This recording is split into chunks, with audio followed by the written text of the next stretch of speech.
শহীদ ওসমান হাদির স্ত্রী ও একমাত্র সন্তানের দায়িত্ব সরকার গ্রহণ করবে। জুলাই গণঅভ্যুত্থানের সম্মুখভাগের অকুতোভয় যোদ্ধা ও ইনকলাব মঞ্চের মুখপাত্র শরীফ ওসমান হাদি আর আমাদের মাঝে নেই। শরীফ ওসমান হাদির অকাল মৃত্যুতে আগামী শনিবার একদিনের রাষ্ট্রীয় শোক ঘোষণা করছি।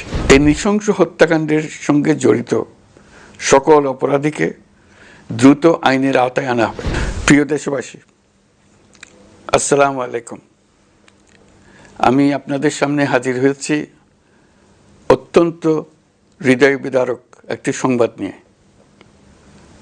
সিঙ্গাপুরে চিকিৎসাধীন জুলাই গণঅভ্যুত্থানের সম্মুখভাগের অকুতোভয় যোদ্ধা ও ইনকলাব মঞ্চের মুখপাত্র শরীফ ওসমান হাদি আর আমাদের মাঝে নেই।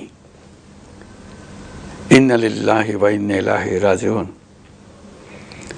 কিছুক্ষণ আগে সিঙ্গাপুরের পররাষ্ট্রমন্ত্রী ভিভিয়ান বালাকৃষ্ণন আমাকে টেলিফোনে এই হৃদয় বিদারক সংবাদটি জানিয়েছেন।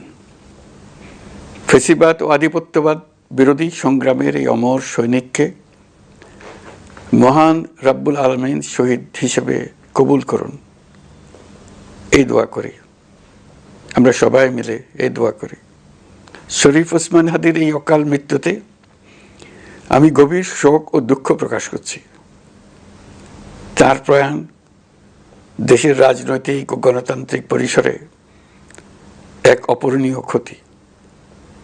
আমি তার রুহের মাগফিরাত কামনা করছি এবং শোক সন্তপ্ত স্ত্রী, পরিবারের সদস্যবৃন্দ, স্বজন ও সহকর্মীদের প্রতি গভীর সমবেদনা জানাচ্ছি। শহীদ ওসমান হাদির স্ত্রী ও একমাত্র সন্তানের দায়িত্ব সরকার গ্রহণ করবে।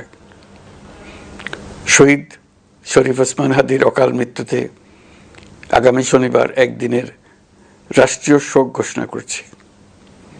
এই উপলক্ষে শনিবার দেশের সব সরকারি, আধা সরকারি, স্বায়ত্তশাসিত প্রতিষ্ঠান, শিক্ষা প্রতিষ্ঠান সহ সরকারি বেসরকারি ভবন এবং বিদেশে বাংলাদেশ মিশনগুলোতে জাতীয় পতাকা অর্ধনমিত থাকবে।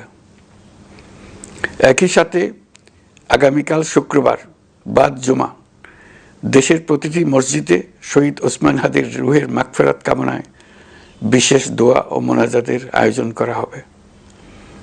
আপনারা তাতে শরীক হন। অন্যান্য ধর্মের উপাসনালয়গুলোতেও আয়োজন হবে বিশেষ প্রার্থনার। আমি বিশেষ কৃতজ্ঞতা জানাই সিঙ্গাপুর সরকারের প্রতি, যারা হাদির চিকিৎসায় অত্যন্ত আন্তরিকতা ও পেশাদারিত্ব দেখিয়েছেন।